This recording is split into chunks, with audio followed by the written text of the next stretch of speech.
Maître Déborah Abitbol, bonjour, Boker Tov. Boker Tov, Daniel. Merci d'être avec nous ce matin. Je rappelle que vous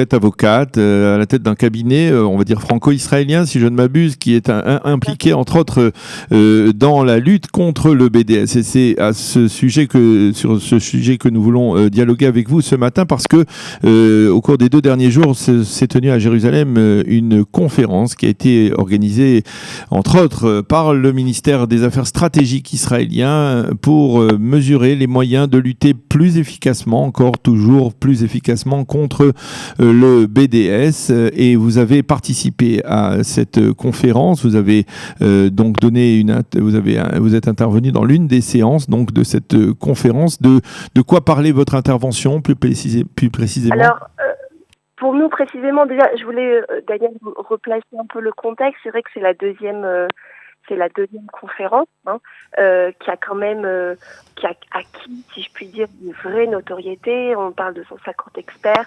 On se retrouve effectivement entre confrères de un peu tous les pays, experts en droit international, et puis surtout, voilà, effectivement, pour voir comment, d'abord, faire un premier bilan, que je vais essayer de vous résumer brièvement, et puis quels sont aujourd'hui les objectifs.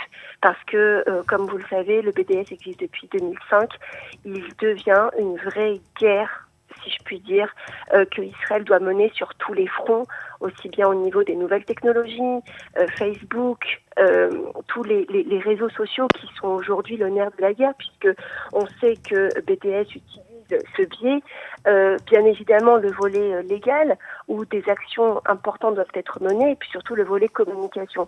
Alors, moi, mon sentiment, j'ai envie de vous dire, quand je suis arrivée, j'ai un bilan d'abord effectivement positif parce qu'on s'est tous retrouvés, tout le monde a répondu présent à l'appel, tout le monde a bien compris ça, mais aujourd'hui on a travaillé de façon, si je puis dire, très planifiée, très organisée. On est très loin maintenant aujourd'hui des grands discours. Aujourd'hui, un peu à l'Ukraine, on est tarlès. Quelles sont les vraies actions? Concrètement, comment on va s'organiser? Comment on travaille?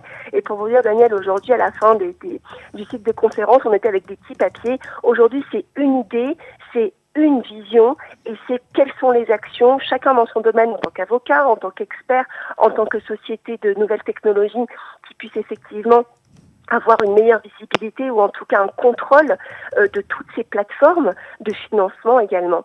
Alors, ça a commencé et je pense que la problématique majeure, c'est d'abord de rendre Israël, de délégitimer la création de l'État d'Israël. On n'est plus aujourd'hui délégitimé un territoire ou une exploitation agricole, comme on sait que les vignobles Pasgot ont réussi effectivement dans une action. Ce n'est plus des actions collectives, des actions individuelles, pardon.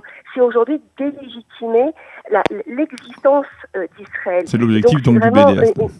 Exactement. Et ça, le BDS arrive de plus en plus, évidemment encore une fois par des plateformes dématérialisées, à montrer qu'il y a, et c'est une forme d'antisémitisme, on le sait, à montrer que Israël finalement, elle n'a rien appris de la Shoah, elle refait exactement la même chose, et donc toute cette si vous voulez, cet ancrage plus profond d'un antisémitisme nouveau, bien que, et on en a discuté pendant la conférence, que tous les grands de ce monde, tous les présidents, aussi bien aux États-Unis et puis par exemple l'Allemagne, qui a été le premier à dénoncer que le BDS est un mouvement antisémite.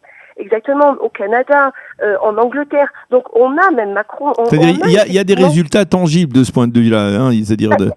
Exactement, il y a des résultats tangibles, on parle d'une même voix au niveau des gouvernements, mais finalement, comme on s'est aperçu et comme on le voit, c'est au niveau des municipalités, c'est-à-dire qu'il va y avoir une mairie qui va inscrire une place au nom d'un terroriste, Barghouti, etc., etc. Et puis surtout pour la lutte, voilà, la lutte palestinienne, la lutte pour l'existence d'un État palestinien, un retour aux frontières de 67. Donc il y a à chaque fois un amalgame qui est fait, et il est volontaire bien évidemment, entre la problématique politique, comment encore une fois aujourd'hui on est sur une compréhension de la résolution des Nations Unies de la 242, et comment toutes ces ambiguïtés en fait, si vous voulez, servent au BDS pour comme une espèce de soubassement sur une idée politique. Donc effectivement, après j'ai envie de vous dire que toutes les actions économiques ne sont qu'une résultante ou ne sont que des branches sur une problématique de fond où on essaye, en tout cas de façon, j'ai envie de dire quand même très structurée et très intelligente, de délégitimer Israël. Donc, en ayant ce bilan aujourd'hui, parce que oui, la guerre se propage, oui, le BDS devient très influent dans le monde, parce que touche effectivement et les populations et les consommateurs, et donc c'est un impact économique important pour Israël. Le bilan est positif dans le sens où on a vu énormément de plateformes se fermer, énormément de plateformes et d'appels auprès de PayPal et d'autres slicotes, c'est-à-dire des moyens de paiement où on leur demande de fermer parce qu'on a prouvé par A plus B que c'était un financement du terrorisme par le biais de toutes ces associations qui se disent appartenir au BDS. Un brainstorming important entre les avocats parce qu'aujourd'hui, on est un peu rentré dans l'action, on envoie des lettres, on demande, on met en garde en tout cas avant les actions légales. On a effectivement les cas actuels de Airbnb et de McDonald's, donc qui sont en cours en Israël où il y a des actions fortes qui sont faites. Je pense notamment à Nitzana qui est à la tête de Mishura Tadin, oui. et qui est très très très active. C'est une des femmes les plus influentes parmi les femmes d'Israël. Donc oui, il y a un bilan, mais j'ai envie de vous dire, Daniel, que il y a encore du travail. Comment dirais-je, on est aujourd'hui, juste pour en parler parce que c'est vrai que ça s'est passé le 13. On a l'avocat général Gérard Hogan qui a rendu ses L'avocat conclusions. général de quel pays ? Gérard Hogan de la Cour de justice européenne, qui lui a, dans le cadre du renvoi préjudiciel du Conseil d'État français concernant la question de l'étiquetage, par exemple, qui vient, se prononcer en faveur d'un étiquetage très clair pour indiquer la provenance de colonies, en tout cas de colonies israéliennes. Donc, vous vous rappelez qu'on avait eu une application quand même qui était relativement faible depuis la demande de l'Union européenne en 2015. Voilà, c'était sur la notion, la notice interprétative, mais qui n'était pas contraignante encore à l'époque pour les pays de l'Union européenne. Et aujourd'hui, on a quand même un avocat général qui a rendu ses conclusions. Soit la Cour de justice ne sera pas liée par ses conclusions, mais elles sont claires. Il a une position tranchée sur effectivement la nécessité d'avoir un étiquetage qui, à notre sens, évidemment discriminatoire. Donc on a cette orientation qui est très politique. D'accord. Alors, il y a cette orientation et on peut le dire, il y a de la part du gouvernement israélien une véritable volonté de mettre les moyens, on va dire, nécessaires pour justement affaiblir l'influence du BDS. On l'a vu hier, si je ne m'abuse, dans une des informations que le gouvernement israélien, le ministère des Affaires stratégiques allait recevoir quelques 130 millions de shekels uniquement dans cet objectif. Est-ce que vous pensez, vous savez, si cet argent est utilisé à bon escient et si effectivement cet investissement est efficace ? Alors oui, je pense qu'effectivement aujourd'hui il y a une force qui est en train de se mettre en place. Ça a été des types d'actions individuelles. D'abord, on a voulu sensibiliser. Je pense que au deuxième cycle de conférence, ce We Are One, du Legal Network Initiative de 2019, aujourd'hui, on est en train de mettre en place des panels, des organisations de travail. Donc, c'était beaucoup plus concret. Donc, évidemment, ces fonds vont venir soutenir la mise en place de structures. J'ai envie de dire que moi, par exemple, je verrais bien le LNI implanté en Europe, parce que c'est vrai que c'est bien, on est en train de travailler sur des vrais outils qui vont très certainement coûter beaucoup d'argent au niveau des technologies, parce que aujourd'hui, il faut être sur tous les fronts.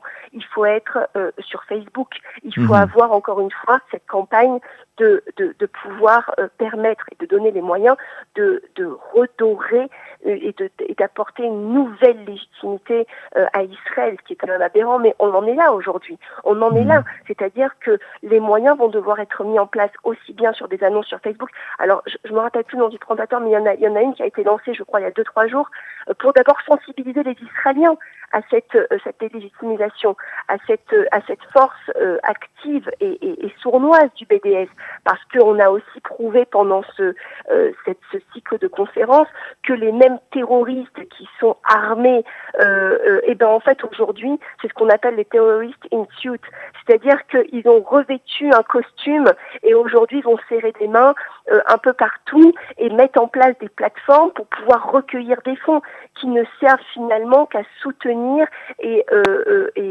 à renforcer le terrorisme en tout cas. Et un petit peu pour rebondir, Daniel, sur ce qu'on a fait. Alors je sais pas, évidemment, peut-être que nous aussi on aura besoin de fonds en tant que cabinet d'avocats. Mais justement, est-ce que vous avez recevé une partie de ces budgets pour votre action? Alors comment quand un cabinet comme le vôtre prend une initiative pour lutter contre le BDS, comment fait-il pour avoir des budgets nécessaires pour être plus efficace?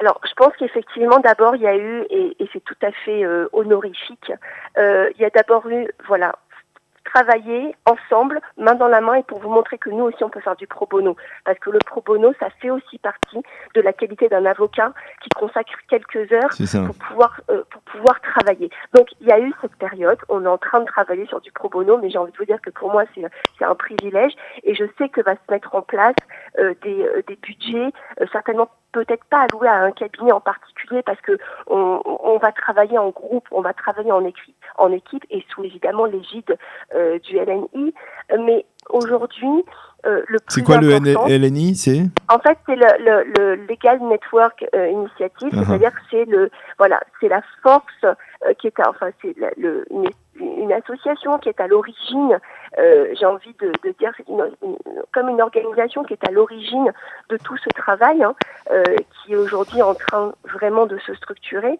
Alors, il y a eu effectivement donc le bilan dont on parlait, mais aujourd'hui, Israël a compris qu'elle doit se focuser sur les nouvelles technologies. Donc oui, ça va engendrer des appels de fonds importants de la part de donateurs. Oui, effectivement, le ministère des Affaires stratégiques est très investi, et on sait quand Israël décide, un peu comme dans les budgets alloués à l'armée, de devoir mettre une somme importante, c'est parce qu'elle sait derrière que ça ferait effectivement beaucoup de mal à l'économie israélienne si on ne faisait rien. Parce que ces montants, c'est quelque chose qui est en train de prendre de l'ampleur.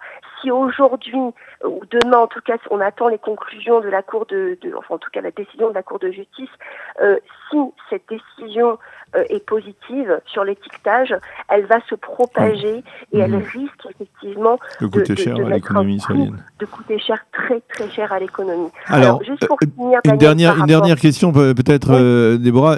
Vous me disiez tout à l'heure hors antenne que finalement il n'y a pas beaucoup de représentants français. C'est vrai que dans ce type de conférence, la France brille par son absence, où il n'y a pas assez de représentants, en tout cas de chefs de file, de gens qui luttent contre le BDS. Oui, c'est vrai qu'il n'y a pas... Et comment vous expliquez cela alors ? J'ai envie de dire que pour l'instant, on n'était pas vraiment encore structuré. Le CRIF, effectivement, on voit un représentant, mais c'est timide. J'aurais souhaité, moi, effectivement, pouvoir voir plus d'interventions, en tout cas faire des propositions. Je pense qu'il manque un représentant au niveau politique fort, qui puisse venir avec des idées et puis surtout avoir une interaction avec des entités françaises pour pouvoir mettre en place des législations. Mais on n'en est pas là. Et pourquoi, Daniel ? Parce qu'effectivement, tout simplement aussi, je pense que ce manque de présence fait qu'aujourd'hui, quand on a eu une question auprès du Conseil, en tout cas une question au niveau de l'interprétation de la notice qui a été rendue par l'Union européenne en 2015, le Conseil d'État me semble, et de toute façon c'est vrai que ça a été avéré, a botté un peu en touche avec ce renvoi préjudiciel. Donc on n'a pas encore une prise de responsabilité des autorités françaises sur cette problématique. On se cache derrière l'Union européenne, ce qui est évidemment très dangereux, parce que dès l'instant où on va avoir l'appui de l'Union européenne, on risque d'avoir une problématique, parce que la France va se ranger derrière l'avis de la Cour de justice. Donc c'est une vraie problématique et c'est pour ça que je pense qu'Israël doit aujourd'hui mettre les moyens pour s'implanter en France, de la même manière qu'elle a accepté dans le cadre de l'OCDE de se contraindre sur toutes les normes CRS, les échanges d'informations au niveau bancaire. Alors il n'y a pas de raison par parallélisme des formes qu'Israël ne puisse pas être une voix présente, forte, faire valoir ses arguments, réorienter sur les problèmes économiques, laisser la politique de côté parce qu'on comprend pas très bien comment un avocat général puisse avoir une lecture aussi radicale d'une résolution, alors que nous, ça fait depuis 67 qu'on ne sait pas vraiment quelle est vraiment la définition de cette résolution. Oui. Est-ce que c'est la version anglaise ou la version française qui prévaut? Et puis là, on a un avocat général qui pose les jalons d'une nouvelle politique. Donc, attention, il y a danger sur cette interprétation. Eh bien, Maître Déborah Abitbol, merci beaucoup d'avoir accepté de commenter avec nous les acquis, les résultats de cette conférence qui s'est tenue donc ces 2 derniers jours et à laquelle vous avez participé donc sur les moyens de lutter contre le BDS. Et bien entendu, on va suivre de près cette action, la vôtre et celle de ceux qui sont impliqués justement dans ce combat qui n'est pas facile, mais qu'il faut continuer à mener. Merci beaucoup d'avoir été avec nous ce matin et Shabbat Shalom. Shabbat Shalom, au revoir.